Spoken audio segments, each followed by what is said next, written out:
Hey guys, welcome to the channel. Welcome back to the channel.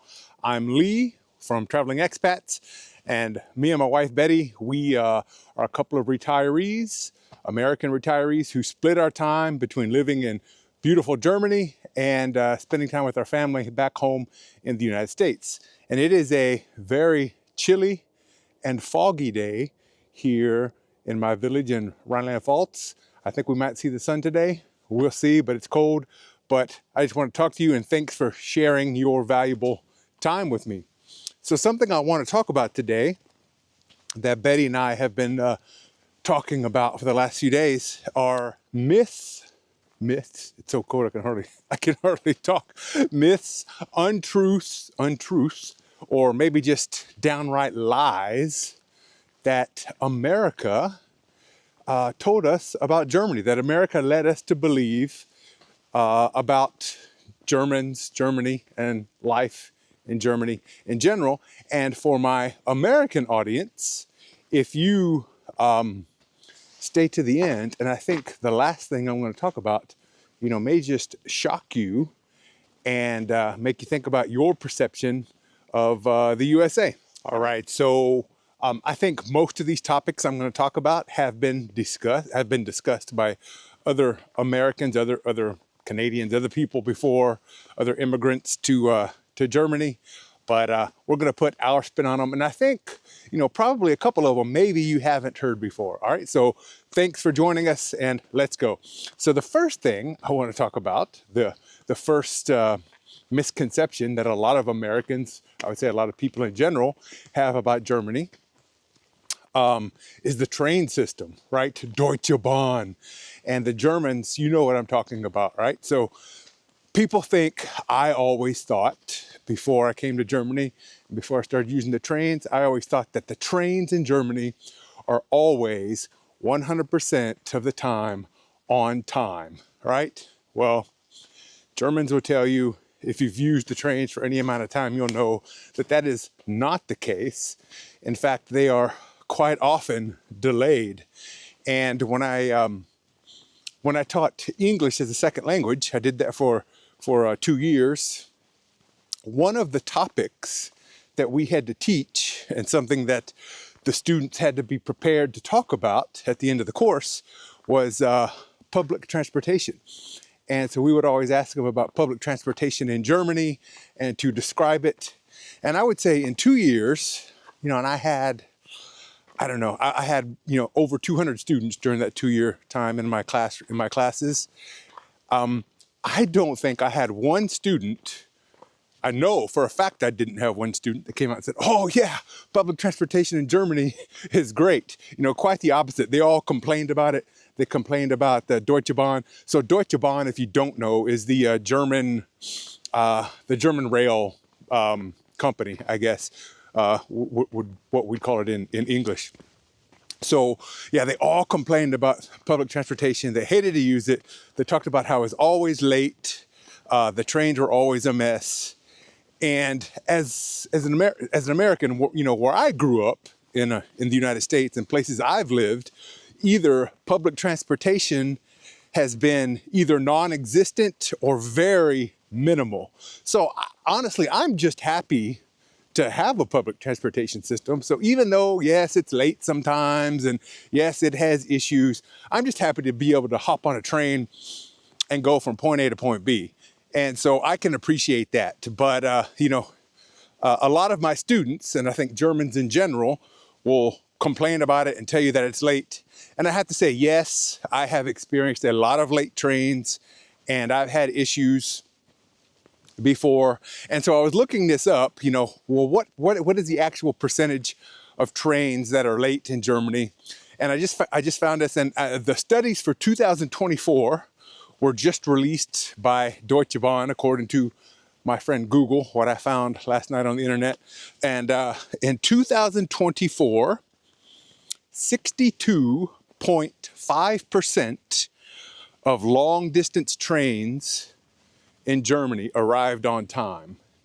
And I got to tell you, I was really surprised that the number was that high. I figured it would be less than 50%. Now, what they consider arriving on time is arriving within 6 minutes of the scheduled arrival time. And, from my experience, I would say they're almost always, at least over 50% of the time, it seems like they're over 6 minutes late. And for the most part, if you're going from point A to point B and you don't have any transfers, I mean, who cares? Who cares if you're 6 minutes late, 15 minutes late, 30 minutes late? Most of the time, it's not a big deal. But the problem is if you have to transfer somewhere, and if your train is 15 minutes late, and you got to transfer to catch another train, you might not make your next train, and that just totally throws your whole trip off. So when I'm planning a trip on Deutsche Bahn now, what I've learned, if I have to transfer, I always try to have at least 30 minutes transfer time, because I found that anything less than 30 minutes, you're running a real risk of not making your connecting train. And we've had issues. Sometimes trains just don't show up for whatever reason, and there's no excuse given. We experienced that just a couple weeks ago. Betty and I were taking the train, and part of our train journey, the train track, was out of commission for some reason. And so they had a bus running, from this particular part of the track, which was fine. But when we were coming back, the bus was supposed to come every hour, and for some reason, 1 hour it just didn't show up. The bus operated by Deutsche Bahn, and we were there. If it had just been the two of us, I would have thought, oh, we messed up, we're at the wrong place. But there was a bunch of people there waiting on the same bus, and it just didn't show up, and there was no explanation.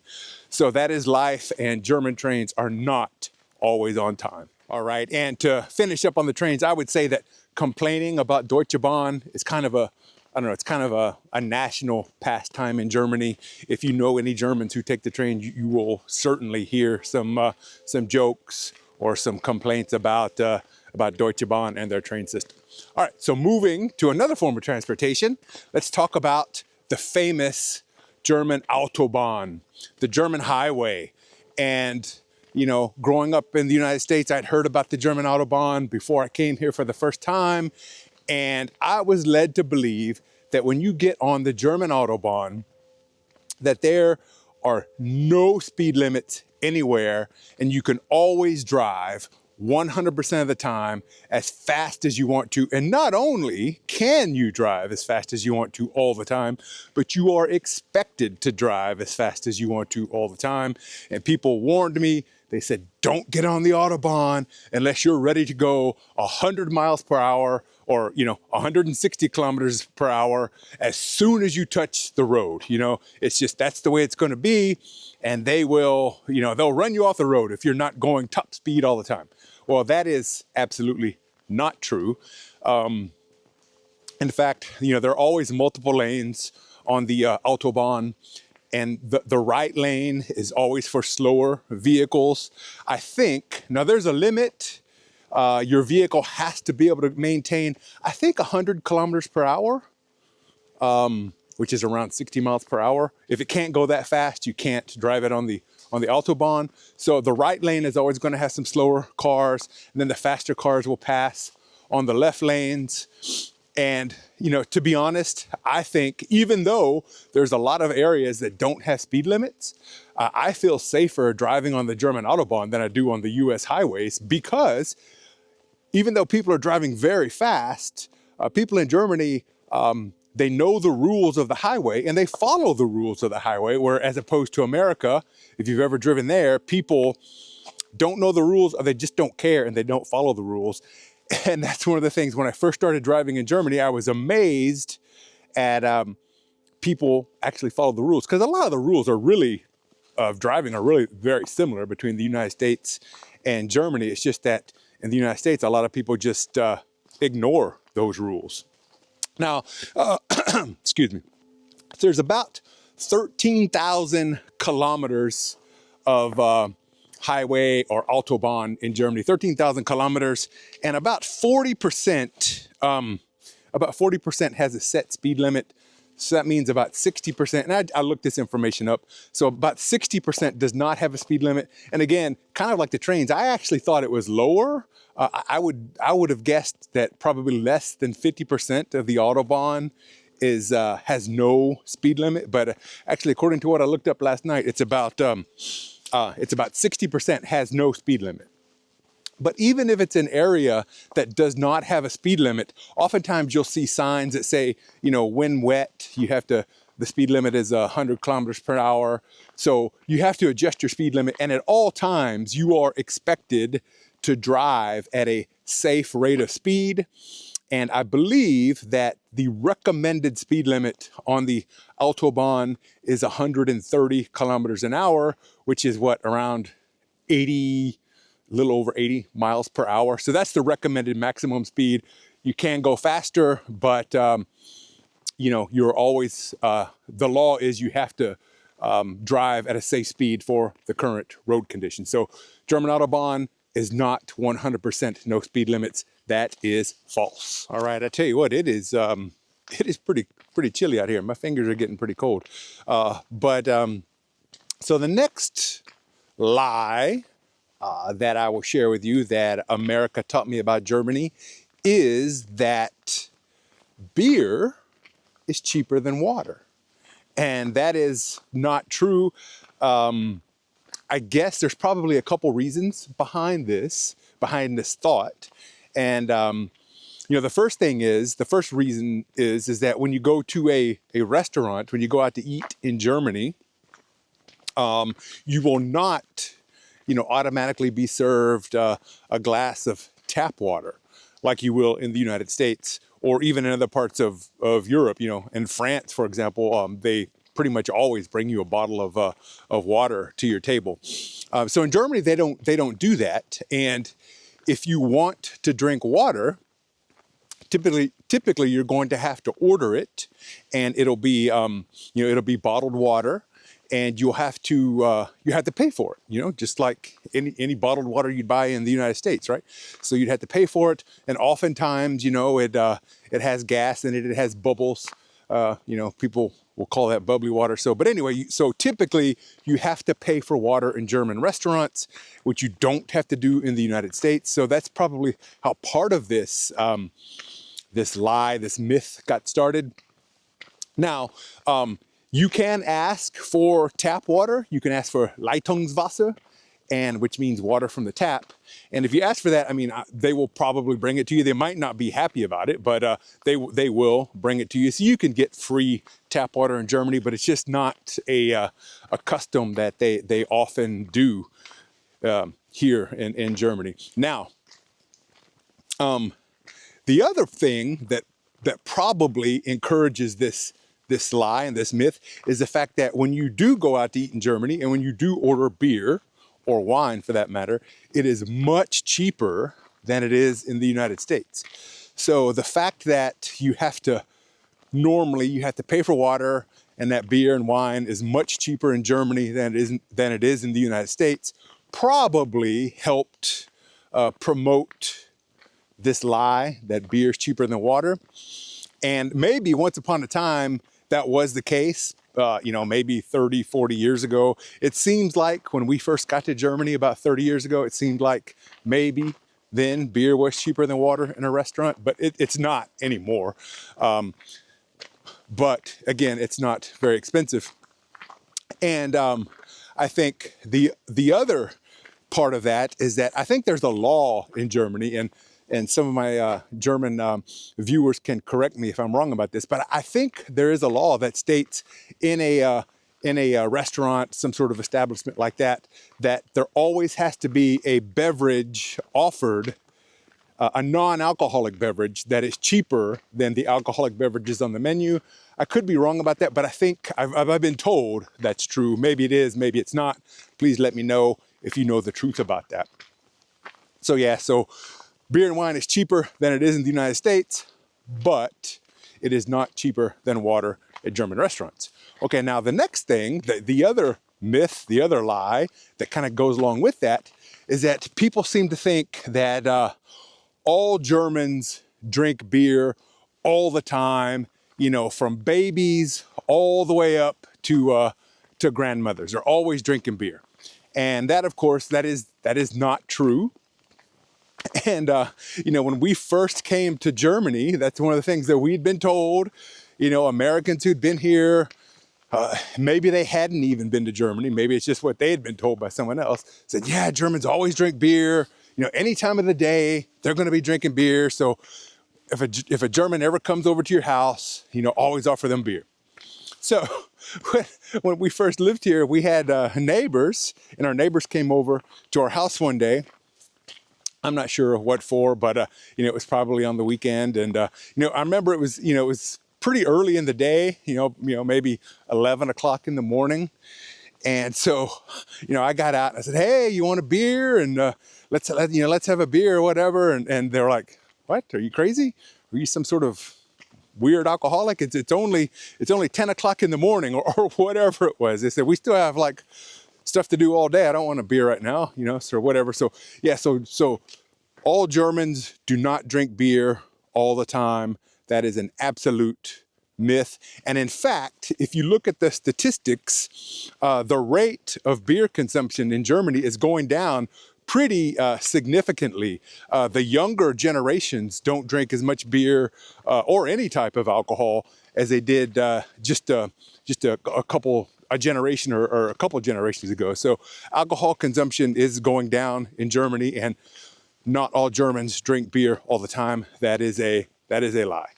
Okay, so the next myth or lie I'll talk about, and this is one I don't know if anyone, I haven't seen it on anyone else's channel, but maybe people have talked about this. But the other myth that a lot of Americans believe is that it is virtually impossible to own a gun or to own a firearm in Germany. And that is not true. That is not the case. In fact, Germany is according to what I found, Germany is the fourth most armed nation in the world. So it does have firearms, and in fact, there are over 1 million people in Germany who own firearms legally, and I think there's like 5.5 million approximately firearms that are owned in Germany. Again, legally. I mean, some people would tell you that Germany is rampant with illegal arms. I've heard that. You know, Germans have told me that. I don't know if that's true. Maybe it is, maybe it's not, but some people will tell you that. But gun ownership is possible in Germany, and in fact, I know some Americans who actually own quite a few guns in Germany. Now, what's the difference between Germany and the United States? So, Germany has gun laws that control who can own a firearm. You can't just go down to your local corner shop or to the gun show on Saturday and buy a gun. You have to have. There's a couple things. First of all, you have to be 18 years old or older, and you have to prove that you are. What is the word? You have to prove. I believe it was. You have to prove that you are an expert in handling the arms. So you have to go through like a gun handling course, I believe. And again, if I'm wrong about this, please let me know. But from what I understand, this is the case. I looked it up last night, and right now I can't remember the exact numbers. But so you have to prove, you know, that you can safely handle the gun. You have to prove you're competent. And the other big thing is that you have to prove that, or you have to justify that you have a reason to own a gun. And reasons for owning a gun are, you could be a hunter. So if you have a hunting license and you're an active hunter, you can own a gun. Or if you're a member of a sporting shooting club, then you can of a gun club, then you can also own a gun. And there might be one other reason which I can't think of right now, but just in general, just because you want to own a gun, that is against the law. And you have to have a reason, and you have to prove that you are competent in handling the firearm in order to own a gun. And again, Germany has the fourth most amount of firearms as any other country in the world. So you can own a gun in Germany, and if you say that you can't, then that is a lie. Okay, so the next lie about Germany that I want to talk about is what many Americans seem to think is that healthcare in Germany is terrible. It's a socialized mess, completely run by the government, and it takes at least a year to get an appointment. Now, we have a previous video talking about German healthcare, which you can watch. But this, of course, is not the case. So as someone who's used German healthcare before, my experience is, I mean, it's certainly not perfect, but it is very good. And, the American healthcare system by absolutely no means is perfect. So, and most Americans will say, or a lot, I won't say most, a lot of Americans will say stuff like, yes, everyone has health insurance in Germany, everyone has healthcare, but it's terrible healthcare. I mean, that's not true. Betty and I both go to the doctor in Germany. We use German doctors, and we've been very happy with our care here. And it is in fact not run by the government, as opposed to say in the United Kingdom that has a national health service, national health system. In Germany, it is. It's run. The health insurance companies are private companies. They are regulated by the government as far as what they can charge, but they're private companies, and when you go to work, you get to choose your health insurance company, and they all charge roughly about the same, but some are a little bit more, some's a little bit less, some offer a few more services than the others, but in general, German healthcare is not run by the government. It is very good, and you do not have to wait forever to get an appointment. And I shared that in my last healthcare video. And so German healthcare is a terrible government mess that's inefficient. That's a lie. Yeah, I tell you, I have no issues with the German healthcare system. Okay, so the next falsehood, the next lie I want to talk about is the belief that the German language is incredibly brutal and harsh and just stern sounding all the time. And you've probably seen these videos on social media where they're comparing the German language to English, French, Italian, Spanish. And of course, they always over-exaggerate the harshness of the German language and, just make it seem real comical and crazy. And, of course, I think this all got started, again, in the early part of the 20th century, between the early 1930s and 1945, when you had that mean, evil guy giving his rally speeches, and he got very excited, and of course the German language didn't sound good. But I would venture to say that any language where you speak like that is not going to sound very pleasant. And as a matter of fact, in the United States, there's a guy right now who gives a lot of rally speeches, and he doesn't always sound so pleasant speaking English. So there you go. I think any language can sound like that. Now, I would say, German probably isn't as smooth as French or Italian or Spanish, but, I would rate it. It's probably, sounds about as pleasing as English does, and depending on the context. And so I think, when World War II came out and Germany was the enemy of the United States, we propagandized that to help people, dislike basically everything about Germany and the language being part of that. So we really, we filled the TV and radios with those type speeches. But I think prior to that, the German language was, wasn't really seen as good or bad. I mean, and if you listen to some songs like, Marlene Dietrich, very famous in the United States, from Germany, and she had some nice songs in German. Helene Fischer, a German singer, she sounds nice. And, we all know, Americans my age, we know the song 99 Luftballons by Nina. We know the German version of that, and that wasn't harsh. So, yeah, I just don't think the German language is harsh like so many people, want to make it out to be. And in fact, if you go around, you listen to like German mothers talking to their kids or German fathers talking to their kids, it sounds really nice. They're talking to little kids, and it sounds real nice, if you will. So, and if you've ever heard a German say goodbye, tschüssi, I mean, that doesn't really sound harsh either. So the German language is always harsh and always, cold or whatever. That is a lie. All right, my friends, so we've come to the last topic. And so thanks for joining me on this beautiful, cold, but foggy hike here in Germany. And this last topic, this may surprise a lot of my American friends out there. But the belief is that, yeah, Germany's a nice place and it has some nice things, but deep down, given the opportunity, all Germans would move to the United States. And that, my friends, is absolutely not true. We grow up, believing that we're the greatest country in the world and that everybody wants to move to the United States. But something I learned when I very first came to Germany, I was in my mid-20s, and this was in the 1990s, in the mid-1990s, and I came here with the US military. And so at one point, I had like an extra duty, if you will. It wasn't my normal job, but I had to work with some German civilians who worked for the US military. And so one day I was working with this lady, and her husband was in the US military, and he was going to retire pretty soon. I can't remember when, but it seems like he was going to retire in the next few months after this point we were working together.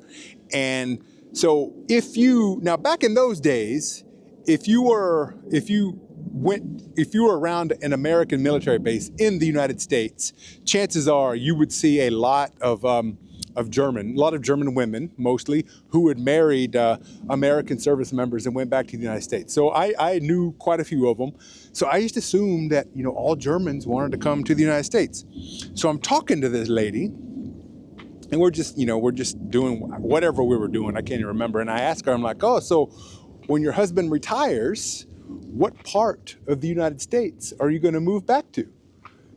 And she kind of looked at me like I was crazy. And she was like, well, I'm not moving to the United States.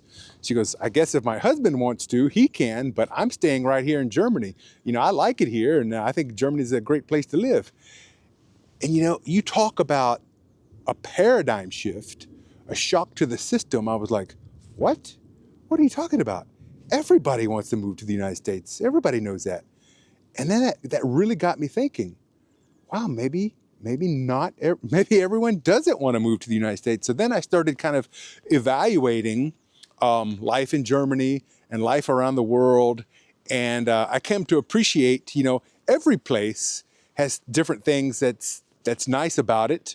And sometimes you might want to live one place, sometimes you might want to live another place. But the belief that all Germans or all people of the world, if given the opportunity, would move to the United States, that is an absolute lie.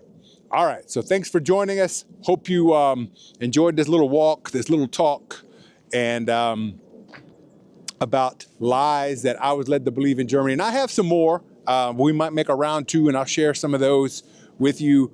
But I'm going to go inside and get warmed up. Thanks for joining us. If you did like this, be sure to hit that like button. Leave us a comment. Do you have any misconceptions about Germany or any other country before that you believed before you went there and then you found out it wasn't true? Let us know, and join us again next week and see where our travels take us. All right, talk to you later. Bye.